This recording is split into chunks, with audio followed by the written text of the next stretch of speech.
मुझे खुशी है कि भले यूपीएससी के कारण there is a enormous growth in the international relations among our young people.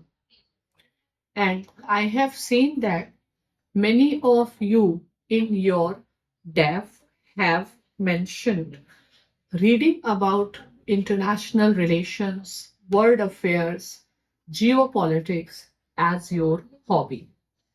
I will try from time to time to give you some insights on these geopolitical matters. Suppose they read your DAF and you have mentioned reading geopolitics. But do you have a clear idea what does the geopolitics means?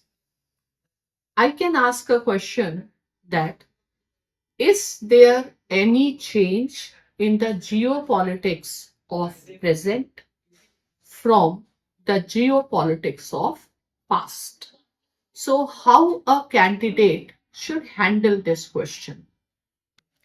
You can say that the term geopolitics can be understood in a very generic sense. By generic sense, we mean foreign policy.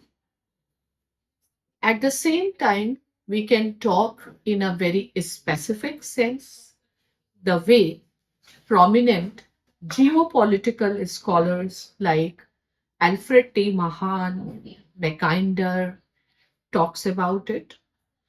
But if we take the specific meaning, the geopolitics has been the way conventional international politics used to take place. So, what was the conventional international politics?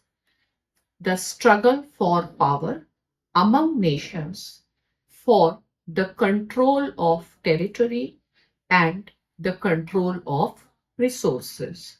This can be the most academic way. If you don't want a very common sense based understanding, you can define geopolitics.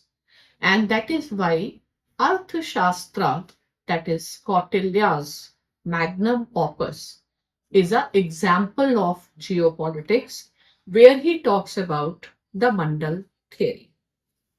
Now, what you should know is how the notion of geopolitics in our times have changed because the time has changed. What is the change?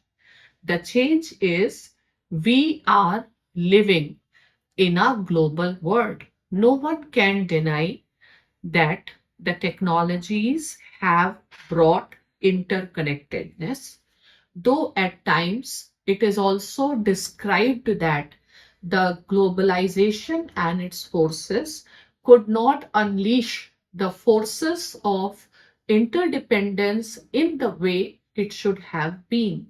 That is why the present world order is defined as complex interdependence.